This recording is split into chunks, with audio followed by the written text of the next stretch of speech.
Derek Mitsubishi. My name is Nathan, and today we're doing a walk around video on this 2015 Subaru Forester 2.5i-S model. Now these are an all-wheel drive model, as most Subarus, actually pretty much all Subarus are. So what we're going to do is actually run through the condition on the outside of the car, as well as some of the features that just come in this particular model. Now starting off on that front end, we've got that very nice Subaru badging right in the middle there, big and bold as always. We've also got that chrome plating on the outside just to give a bit of character and detail to the front end of the car and make it not look so plain. You've also got fog lamps fitted at the bottom here, which are going to make it a lot easier for you to drive around on those cloudy mornings. You've also got those nice big sharp headlights with the daytime running lights that come across the outside, which are pretty standard across most of the Subarus at the moment. You've also got standard headlights, indicators, and headlight washers to keep these big headlights nice and clean, make it a lot easier for you to drive.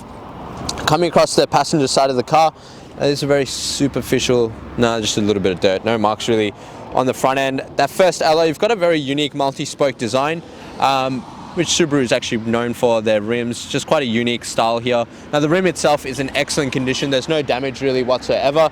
You've also got the black finish on the inside of the rim and the polished aluminium on the outside.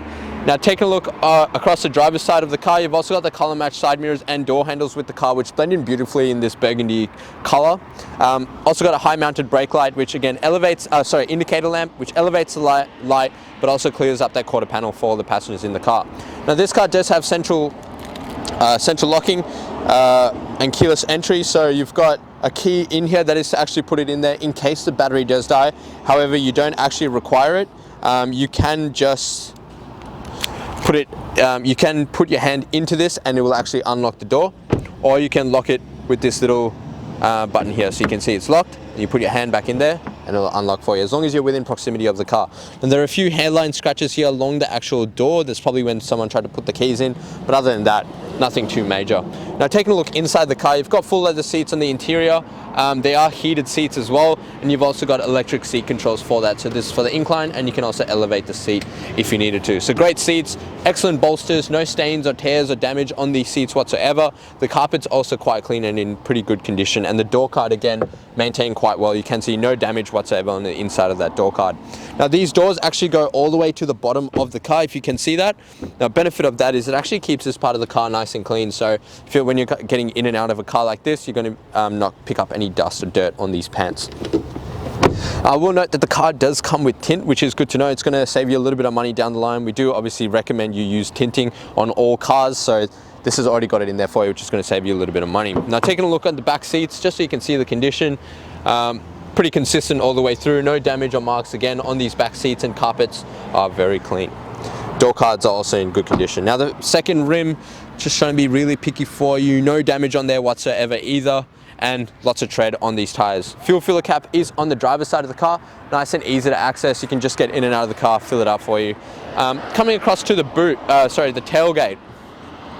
All right, apologies for that. Now coming across to the tailgate here, we've got pretty much everything you can need. So the car does come fitted with a factory tow bar, which is a genuine Subaru tow bar.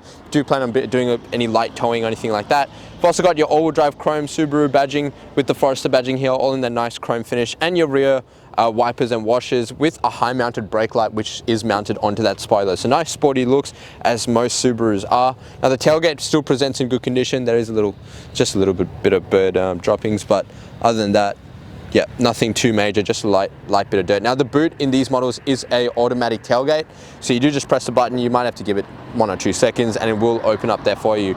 You do also get a reverse camera mounted onto the lip of the boot. And taking a look inside, car does come with a genuine Subaru cargo liner and a cargo blind, just to keep everything nice and private. You can take these off, they're just spring loaded if you wanted to use the space. And your spare wheel is just underneath there. Now it is a full-size spare wheel and looks like it's never been used, which is good to know.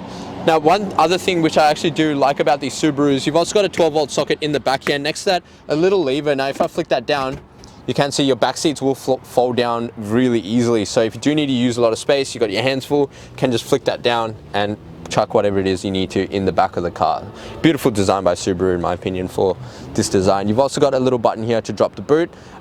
There is a memory option in there, so if you wanted to, you can tell the boot to only open up to a certain height, especially if you park in a fairly tight spot in your backyard. Coming across to the passenger side of the car, now the paintwork along this side is quite good as well. There are very minor superficial marks just along the edging here, slight scratches, but nothing too major. Now the third rim again presents in excellent condition, no damage whatsoever, and lots of tread on those tires. There is a minor, no, just a bit of bird droppings again. Touched plenty of bird droppings in this video. There is very light scratching on the back of this side mirror here, but again, you can't really see it. And that fourth and final alloy, generally the one that gets damaged the most. No damage whatsoever on that rim and plenty of tread. So you've got 4 great rims, no damage, lots of tread remaining on the tires, and you've got a very clean red burgundy Subaru Forester here. Now what we're going to do is pop the hood and take a look inside. Right, taking a look inside the engine bay of the Forester, what we have here is Subaru's 4-cylinder 2.5 litre petrol motor. This is a EJ25 motor. Now it does come with a 6-speed automatic gearbox, so nice smooth shifts between gears and plenty of gears to actually move through. This car does come with a 5-star ANCAP rating with 7 airbags, so lots of safety for all the passengers in the car. This motor produces 126 kilowatts with 235 newton meters of torque. So again, enough torque and power for any payload needs and towing needs that you will be using this car for. It is a petrol motor with a 60 litre capacity fuel tank, does run on your regular 91 fuel, does have a combined fuel consumption of 8.1 litres per 100 kilometers, or an average fuel distance of about 741 kilometers off a full tank, depending on how you drive and whether you're towing. Taking a look inside the Forester, pretty nice setup here. It's pretty standard across most of the Subaru range. So on the driver's side, do have automatic windows for your driver's side. The rest are just standard power windows. Above that is your central locking and window lock controls, and your side mirror toggles just above that as well. Now on the right hand side of the dash, a few little buttons here. You've got your engine stop start button, as it is keyless entry. You've also got your illumination for your cluster, stability control button just below that, and you've got both your buttons for your automatic tailgate. So the one at the bottom here is to open and close it. Above that is your memory height. So as I said before, you can set it to a certain height to open to if you do park into slightly tight spots. Now on the right hand stalk, you've got your left and right indicators with your fog lamp controls and your headlamp controls. Now they are automatic dusk sensing systems, so you just leave it in auto. Car's going to sense when it needs to use it. On the left hand side are your wipers and washers, both front and rear.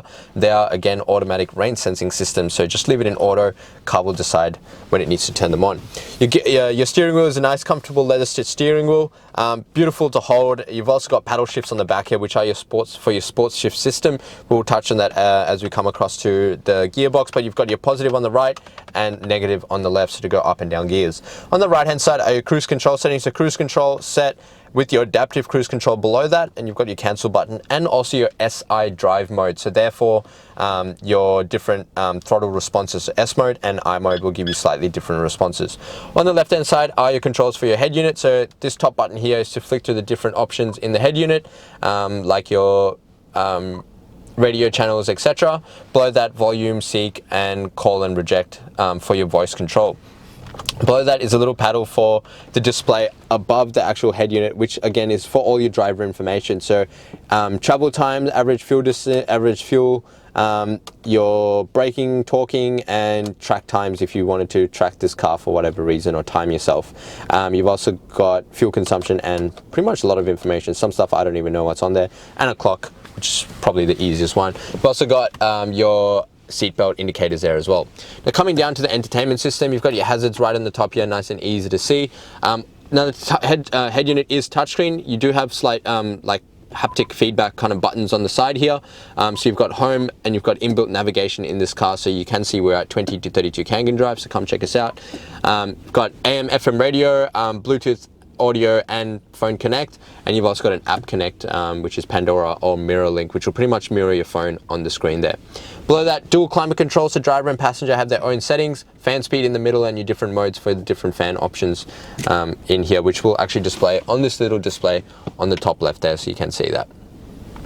Turn that off. Below that, quite a generous storage compartment below that. You've also got a 12-volt input for any extra charging that you might be doing. Your 2 heating seat controls are just next to that, and an X-Mode setting. Now that is just for your terrain settings. whichever you might be going on. So you can see X-Mode, that activates your downhill descent for your cruise control, and just a little bit of different suspension settings, and your auto on and off, which may or may not save you a little bit of extra fuel. Now coming down to the gear shifter, bring that down into reverse. You can see that reverse camera that comes in the model, rear bar quite clearly there, and if you have your tow tongue, you'll be able to see that sticking out from the bottom there. Now if I bring it down into drive and flick it to the right, that is your sports shift or manual shift mode. Now you can't actually move the gears like you can on most Triptonics. You will use the paddle shifts just behind your steering wheel, or you can just flick it back into drive. The car's going to do everything for you. You've got two generous cup holders. You can take out the separator if you want to use that as storage, and a manual handbrake just next to that. Leather stitch gear center console armrest, which is actually pretty soft. And if I lift that up, got good storage in here with the little parcel shelf. 12-volt input for any extra charging, 2 USBs and an auxiliary for your head unit. As I said, you've got this compartment in here which you can just keep like so, if I can get the angle right, and that's just got a few coin slots and a storage space there for you as well. I'll get the camera person to pan around. If he comes up, on these you've also got an extender for the visor. Now that's actually not for the front, that's for the side here when you do get a bit of glare coming in, so you can extend that just to block some of that light out. You can use it here if you did want to, but you don't want to block your visibility. You've also got two controls up here which are the safety features in your Forester. So your first one is your lane departure warning and your forward collision mitigation, and we'll be happy to elaborate onto these, what these are when you do come in. Also got a sunroof in this model, which if I hold this, it is actually a fully automatic sunroof, and it is quite a large sunroof as well, a lot bigger than you get in most cars, and that can go all the way back if you wanted to. Now closing it up just so you can see, it'll also bring the shade over for you. You can actually open and close that shade just yourself if you wanted to just have the light coming through like so. I'll get the camera person to pan across the back of the car just to show you the condition. The seats are in excellent condition in the back. You've got ISO fixed points in the front, and you've also got car seat mounting points behind that. Roof lining is very clean and in excellent condition. All this leather actually presents really well. Now one thing I highly recommend in a car, especially that's been maintained this well, is you take advantage of the lifestyle pack. That is going to give you a lifetime warranty on this leather. We'll package that in with some paint protection for you and some tinting if you want the darkest legal tint. However, this is an excellent package, and you can see how nice this leather actually presents, so why not preserve it and protect your investment? So what we're going to do now is actually jump outside and wrap up this video. Thank you very much for watching the walk around video on this 2015 Subaru Forester 2.5i-S model. Now I hope this gave you a good representation as to the condition on the outside of the car. You can see this car actually presents pretty well for its age, apart from a few superficial minor hairline scratches. But if you did have any additional questions, wanted to test drive it, or actually wanted to purchase it before you came in, you can do that. Now the number to dial is 99070555. Just before I go though, this car does qualify for our premium mechanical protection plan. Now what that will offer you is 5 years extended protection on 181 electrical and mechanical components of this car. It does also come with the added benefit of 10 years platinum roadside assistance nationwide. So if you do plan on keeping this car for a long time, there's great value in this. In addition to that, I do highly recommend you take advantage of the lifestyle pack, as I mentioned before. That is going to give you a lifetime warranty on the leather, make it a lot easier for you to clean and protect it from stains and damaging, cracking and tearing, but also paint protection on the exterior, which will stop the paint from actually fading, oxidizing, and protect it from all those harsh environmental factors which does contaminate your paint. Now, these two things are at an additional cost. However, if you are using our in-house finance, I would love to introduce you to our business managers, Julie and Mario, who show just some minimal diesel effective repayments. Lastly, but most importantly, please check out our Google reviews. With over 1,100 reviews and sitting at 4.8 stars, gives you the assurance that you're dealing with the right people and the right kind of business for a good quality vehicle. Now, as I mentioned before, if you did have any additional questions, the number to dial is 99070555. My name is Nathan, and thank you so much for watching.